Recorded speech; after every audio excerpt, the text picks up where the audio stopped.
আসন থেকে নির্বাচিত মাননীয় সদস্য জনাব মোহাম্মদ নাহিদ ইসলাম। জনাব মোহাম্মদ নাহিদ ইসলাম, আপনার সময় 25 মিনিট। ধন্যবাদ আপনাকে। মাননীয় স্পিকার, আপনাকে ধন্যবাদ। মাননীয় স্পিকার,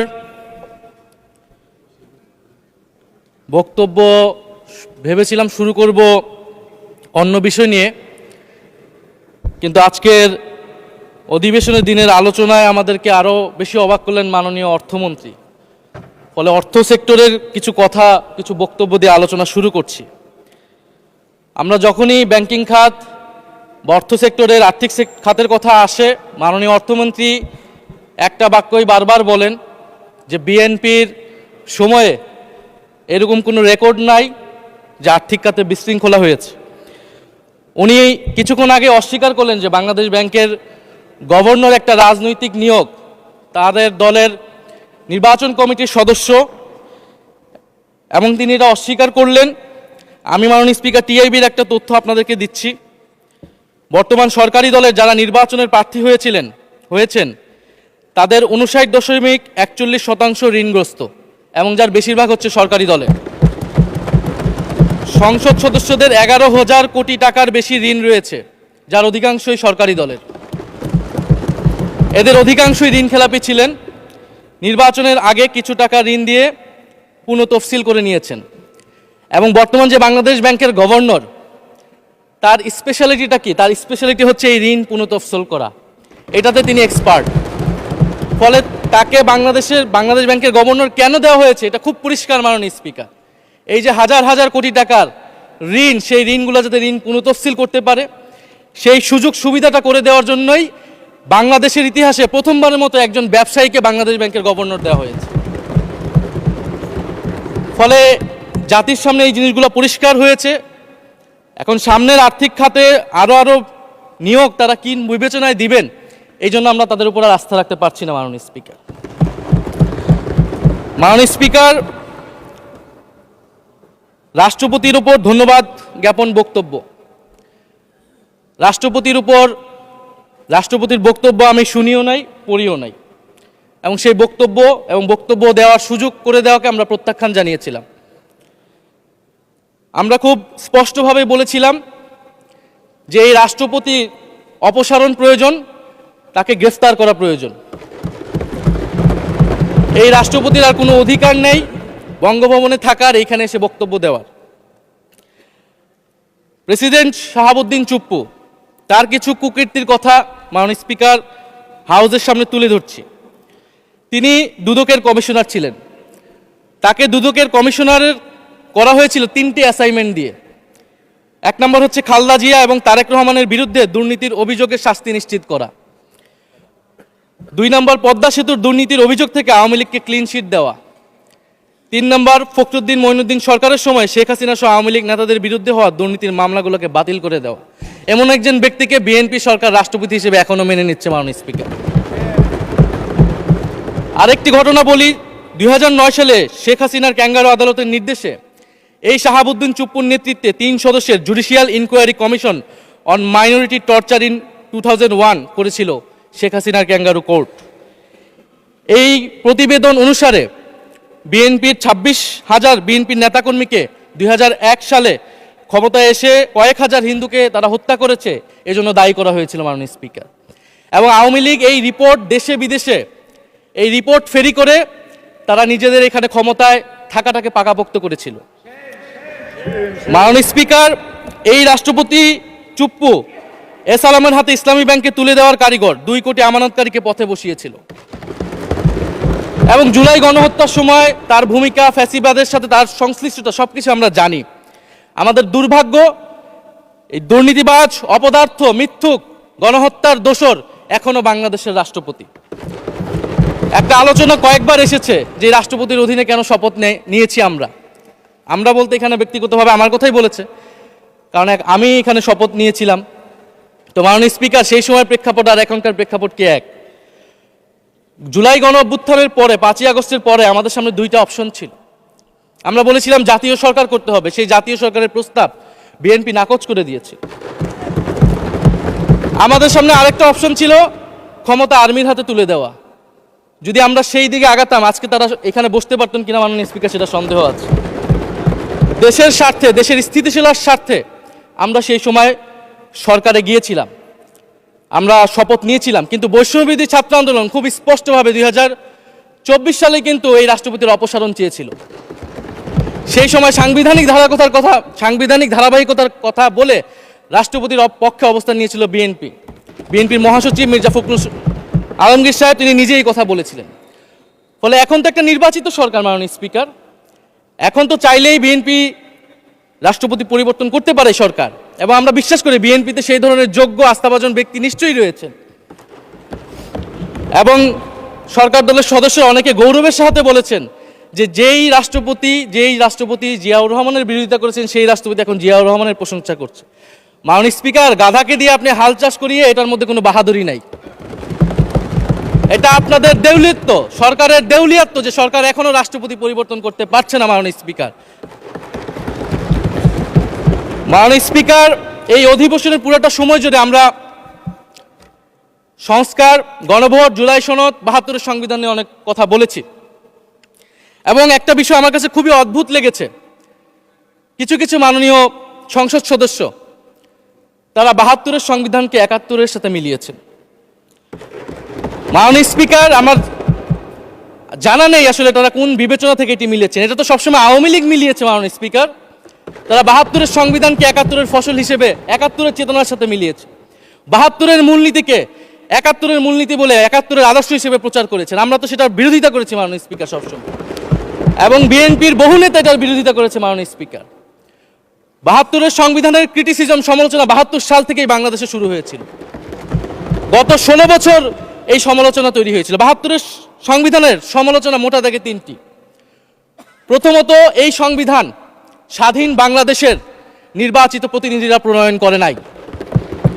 আমি সরকারি দলের মাননীয় সংসদ সদস্য ব্যারিস্টার নওশাদ জমির সাহেবের সাথে, ওনার সাথে আমি সহমত পোষণ করে বলতে চাই, একটা স্বাধীন দেশের শাসনতন্ত্র রচনা করার অধিকার, সুযোগ সেই দেশের নির্বাচিত প্রতিনিধিদের হওয়া উচিত। 72-এর সংবিধান রচনা করেছিল যারা 70-এর নির্বাচনে আইয়ুব খানের এলএফের অধীনে যারা নির্বাচিত হয়েছিল পাকিস্তানের শাসনতন্ত্র রচনা করার জন্য মাননীয় স্পিকার। দ্বিতীয়ত, এই 72-এর সংবিধান ইনহেরেন্টলি এটা একটা আনডেমোক্রেটিক কনস্টিটিউশন। একজন ব্যক্তির হাতে সকল ক্ষমতা অর্পণ করা হয়েছিল মাননীয় স্পিকার। সেই সময় শেখ মুজিবকে সামনে রেখে এই সংবিধান তৈরি করা হয়েছিল। একজন ব্যক্তির হাতে সংসদের ক্ষমতা, নির্বাহী বিভাগের ক্ষমতা, এমনকি বিচার বিভাগের ক্ষমতাও নানা কায়দা করে তার হাতে তুলে দেওয়া হয়েছিল মাননীয় স্পিকার। ফলে স্বৈরতন্ত্রের বীজ কিন্তু সেই 72-এর সংবিধান থেকে বাংলাদেশে শুরু হয়েছিল। এবং সবচেয়ে ইম্পর্টেন্ট, এই সংবিধান হচ্ছে মুজিববাদী আদর্শ দ্বারা রচিত হয়েছিল মাননীয় স্পিকার।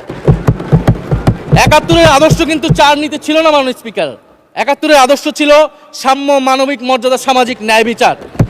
72-এর সংবিধান এসে বলা হলো জাতীয়তাবাদ, বাঙালি জাতীয়তাবাদ, ধর্মনিরপেক্ষত্ব, গণতন্ত্র এবং সমাজতন্ত্র, এবং এটার বিরুদ্ধে বিদ্রোহ করেছিলেন মেজর জিয়াউর রহমান।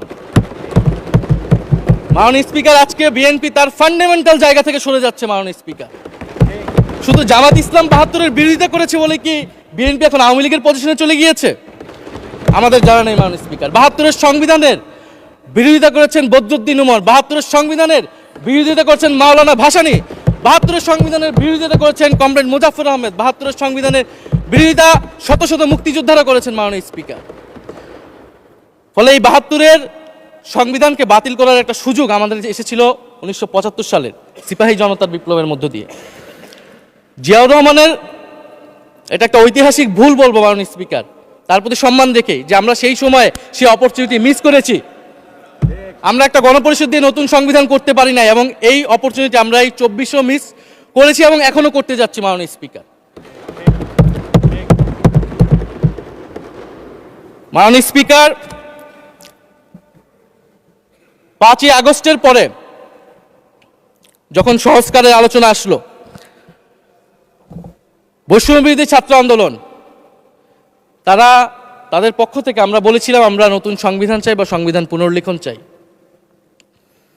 বিএনপি বলেছিল তারা নির্বাচনের মাধ্যমে ক্ষমতায় যেতে চায়। ফলে 5ই আগস্টের পর থেকে রাস্তা দুটি আলাদা হয়ে গেছিল মাননীয় স্পিকার। তখন আমরা একটা মধ্যপন্থায় আসলাম যে আমরা সংস্কারে আসি। সেই জায়গা থেকে সংস্কার কমিশন ঐক্যমত, সেখানে আলোচনা হলো। এখন সাংবিধানিক সংস্কার পরিষদ করার কথা গণভোটে বলা হলো, এখন বিএনপি সেই জায়গা থেকে সরে গিয়েছে। এখন বিএনপি যদি সেই জায়গা থেকে সরে যায়, আমাদেরকে পূর্বের জায়গায় ফেরত যেতে হবে। মাননীয় স্পিকার, সংবিধান পুনর্লেখনের দাবি আমাদেরকেও জানাতে হবে। তারা যদি ৭২-এর পক্ষে এরকম অটল অবস্থানে থাকে। জুলাই সনদ নিয়ে অনেক কথা হয়েছে মাননীয় স্পিকার। জুলাই সনদ, জাতীয় জুলাই সনদ, আমরা যেদিন স্বাক্ষর হয়েছিল, আমরা জাতীয় নাগরিক পার্টি সেদিন স্বাক্ষর অনুষ্ঠানে যাইনি মাননীয় স্পিকার। এবং পরবর্তীতে আমরা স্বাক্ষর করেছি বলা যায় না, আমরা সেখানে আমাদের কমেন্টটা দিয়ে এসেছিলাম মাননীয় স্পিকার। জুলাই জাতীয় সনদ, জুলাই গণ অভ্যুত্থানের পরবর্তীতে এত কষ্টের যে ফসলটাকে, সেইটাকে মাননীয় স্পিকার নোট অফ ডিসেন্ট দিয়ে সেটাকে কলুষিত করে ফেলা হয়েছে। যেদিন জুলাই জাতীয় সনদ স্বাক্ষর হয়, সেদিন জুলাই জাতীয় সনদের মেজর সংস্কারগুলোতেই পাশে একটা নোট লেখা হয়েছে যে কোনো রাজনৈতিক দল বা জোট তাদের নির্বাচনী ইস্তিহার উল্লেখপূর্বক যদি জনগণের ম্যান্ডেট লাভ করে, তাহলে তারা সেই মতো ব্যবস্থা গ্রহণ করতে পারবে। তাহলে যেই দল নির্বাচনে জয়ী হবে, তারা তাদের ইস্তেহার অনুযায়ী সবকিছু করবে মাননীয় স্পিকার। এটার জন্য ঐক্যমতের কোনো প্রয়োজন হয় না। আপনি যদি নির্বাচনে জিতে আপনার ইস্তিহার মতোই সবকিছু করবেন, তাহলে আপনার সাথে আমার কিসের ঐক্যমত, কিসের আলোচনা? এবং সেই নোটগুলো কিভাবে লেখানো হয়েছে, কিভাবে বল প্রয়োগ করে, শক্তি প্রয়োগ করে ঐক্যমত কমিশনকে চাপ দিয়ে লেখানো হয়েছে মাননীয় স্পিকার, এটা ঐক্যমত কমিশনের আমি মনে করি এখন বলার সুযোগ হয়ে এসেছে, সময় এসেছে। ফলে জুলাই জাতীয় সনদ কে আমরা একসেপ্ট সেই সময় করতে পারি নাই।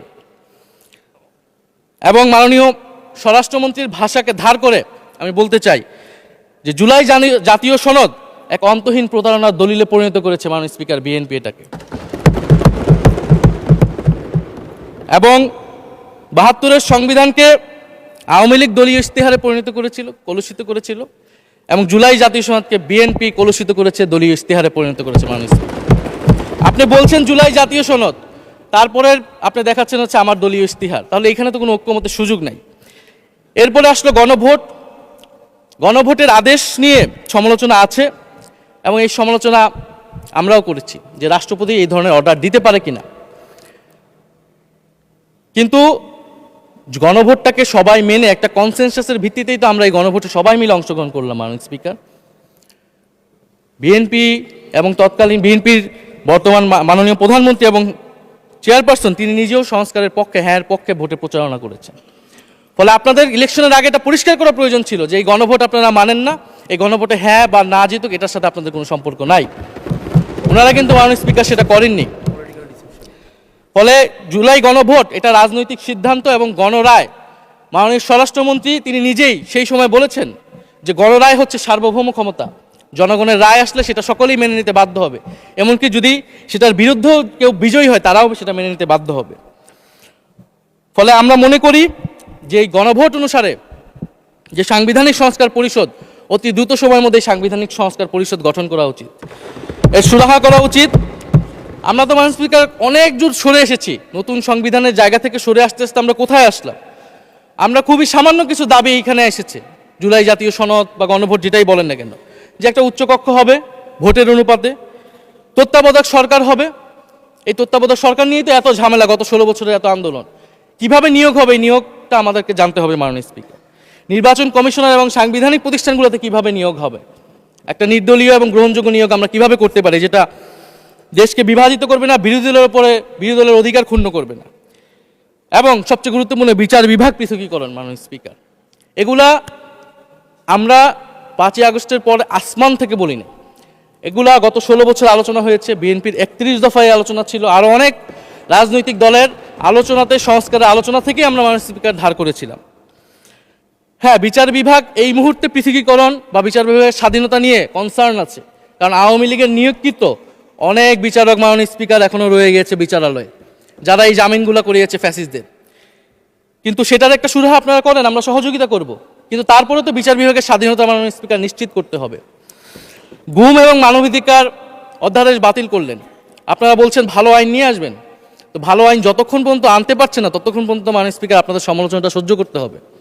আপনারা ভালো আইন নিয়ে আসুন এবং অতি দ্রুত সময়ের মধ্যে নিয়ে আসুন, আমরা দেখি। মাননীয় স্পিকার,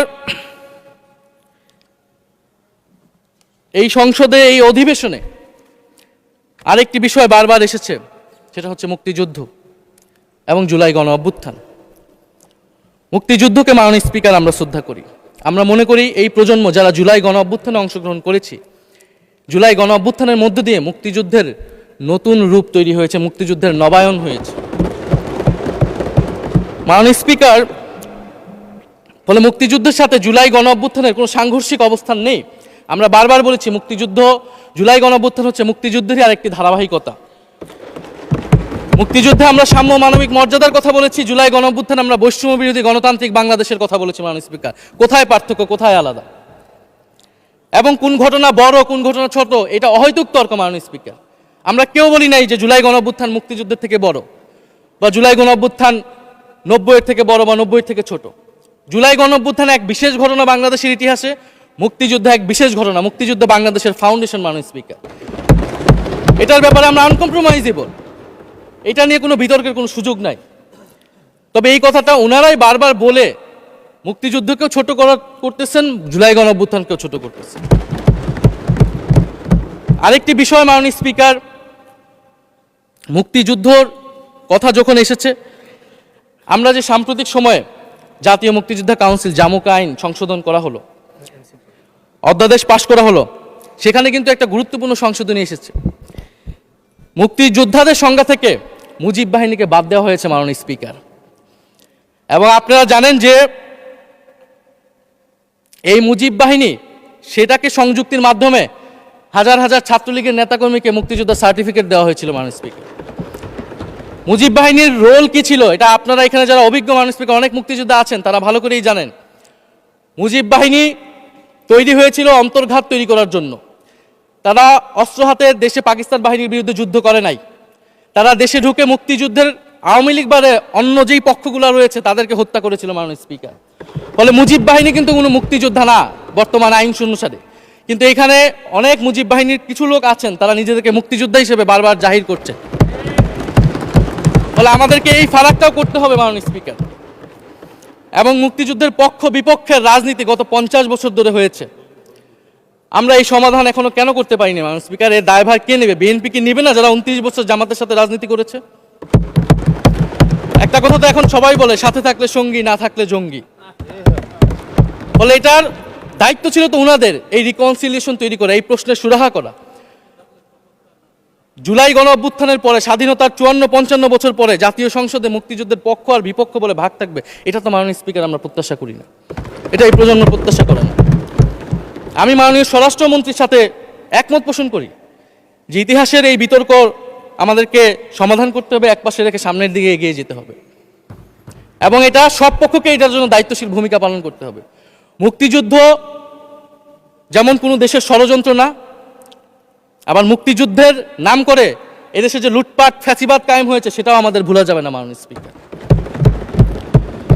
মাননীয় স্পিকার, জুলাই গণ অভ্যুত্থান সকলের অংশগ্রহণে হয়েছিল, এটা আমরা বারবার বলেছি। তবে বিএনপির বিভিন্ন সদস্য তারা তাদের আলোচনায় বারবার বলার চেষ্টা করে যে আমরা ছিলাম না, আমরা তো এভাবে ছিলাম, এভাবে ছিলাম। এটা তো প্রমাণ করার প্রয়োজন নাই মাননীয় স্পিকার। এটা কেন এত হীনমন্যতা আমাদের এটা বুঝে আসে না। বিএনপি তো অবশ্যই জুলাই গণ অভ্যুত্থানে ছিল, আমাদের সাথেই ছিল। এবং সেই সময়ের একটা উক্তি বিএনপির মহাসচিব মির্জা ফখরুল ইসলাম আলমগীর, উনি বলেছিলেন যে এই আন্দোলনের সাথে আমাদের সম্পর্ক নাই, এটা ছাত্রদের আন্দোলন। তার ওই বক্তব্য সঠিক ছিল মাননীয় স্পিকার। তার ওই সময়ে কৌশলগত অবস্থান এটাই সঠিক ছিল, উনি ওই সময় এই বক্তব্যই প্রয়োজন ছিল। এটা তো আমাদের কোনো দ্বিমত নাই। মাননীয় স্পিকার, আমাকে ডিজিএফআই, ডিবি, এসবি, বাংলাদেশের হেন কোনো গোয়েন্দা সংস্থা নাই যারা আমাকে ইন্টারগেশন করেছে, টর্চার করেছে, এবং একটা কথা বারবার বলানোর চেষ্টা করেছিল যে এই আন্দোলন বিএনপি জামাতের আন্দোলন, যারা আগুন লাগিয়েছে তারা বিএনপি জামাতের সন্ত্রাসী। এটা একবার তোমরা শুধু বলো।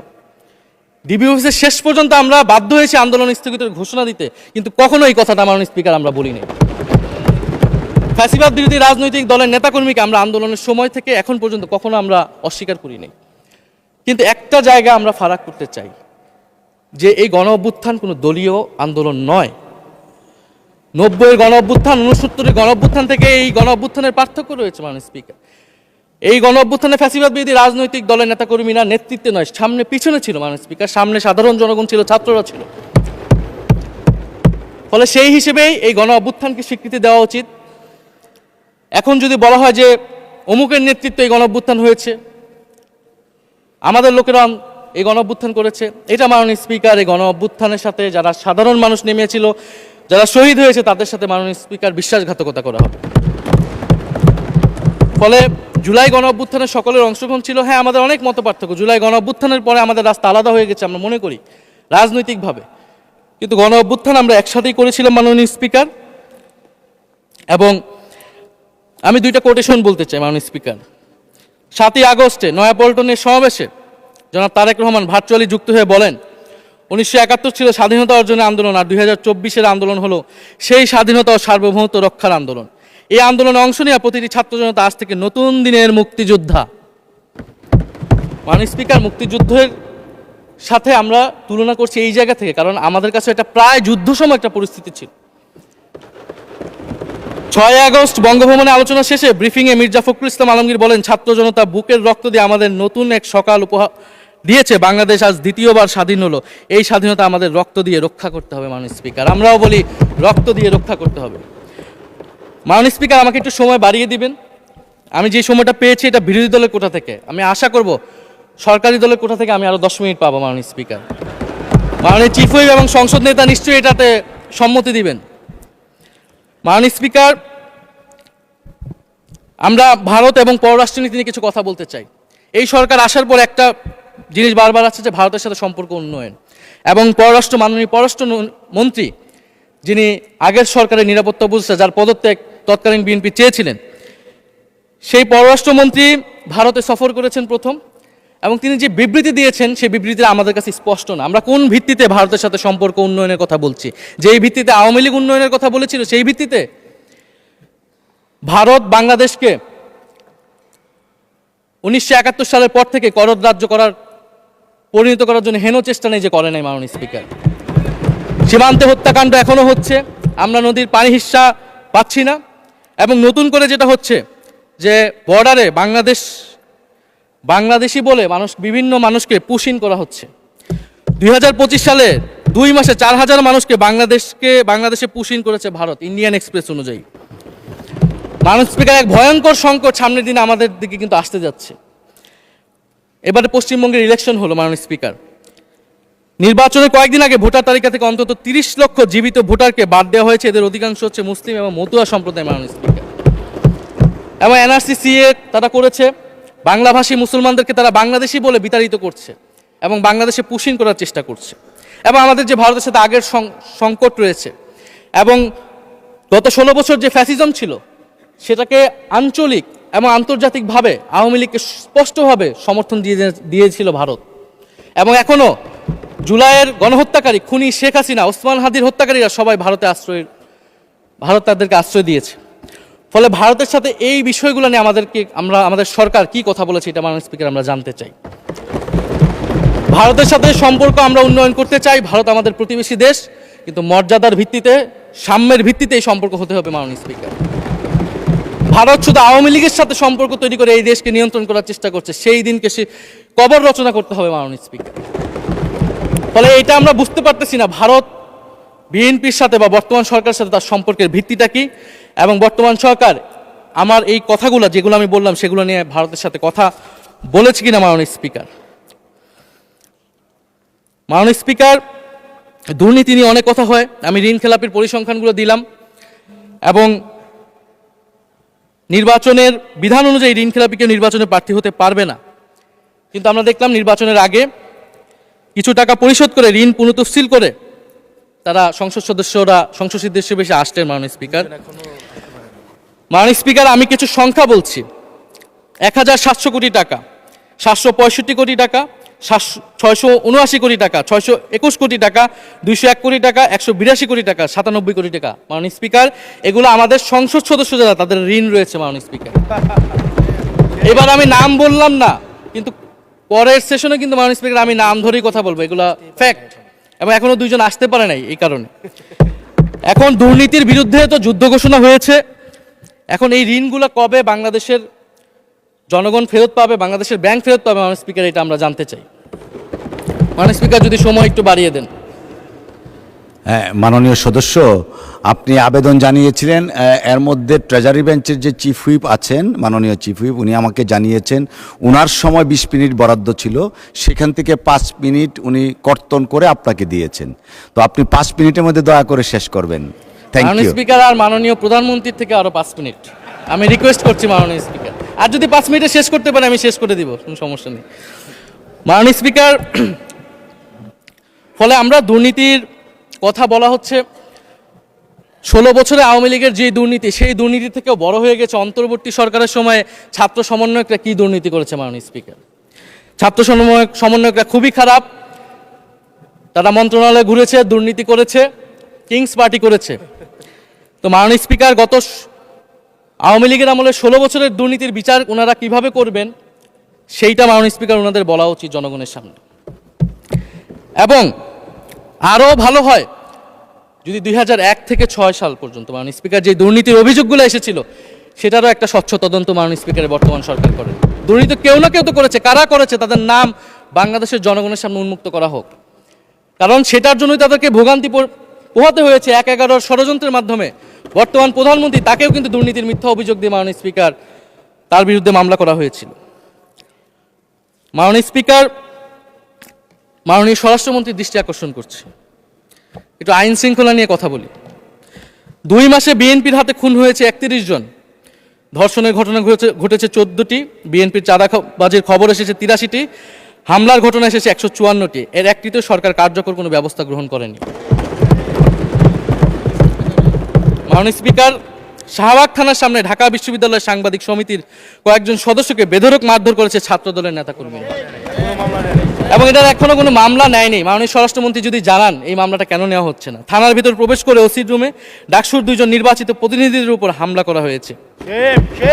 মাননীয় স্পিকার, ঢাকা বিশ্ববিদ্যালয়ের সাংবাদিক সমিতি, মাননীয় স্পিকার আপনি জানেন আপনি ঢাকা বিশ্ববিদ্যালয়ের ছাত্র, মহসিন হলের, আমিও মহসিন হলের ছাত্র। মাননীয় স্পিকার, ঢাকা বিশ্ববিদ্যালয়ের সাংবাদিক সমিতির একটা বড় ভূমিকা আছে বাংলাদেশের গণতান্ত্রিক আন্দোলনগুলোতে, আমাদের বিশ্ববিদ্যালয়ের গণতান্ত্রিক আন্দোলনগুলোতে।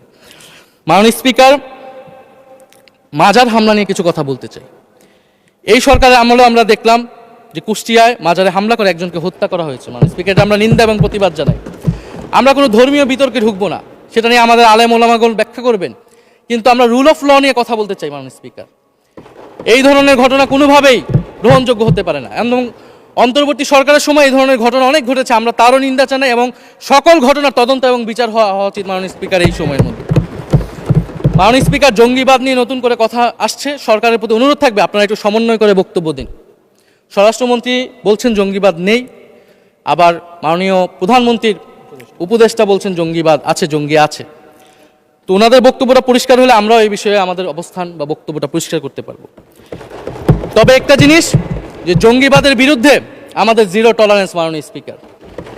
এটা বাংলাদেশের সিকিউরিটি প্রশ্ন, এবং এটা সরকার এককভাবে ডিল করতে পারবে না, এটা জাতীয় ঐক্য লাগবে, এবং সরকারকে আমরা সর্বাত্মকভাবে সহযোগিতা করবো এই বিষয়ে। তবে বিগত আমলের মতো এবং ওয়ারেন্ট টেররের প্রজেক্ট হিসেবে যাতে বাংলাদেশে কোনো জঙ্গিবাদের নাটক না হয় মাননীয় স্পিকার, এটাও আমাদের মাথায় রাখতে হবে। মাননীয় স্পিকার, আমাদের দেশের প্রধান একটা জনগোষ্ঠী হচ্ছে কৃষক, আমরা সবাই কৃষক পরিবারের সন্তান।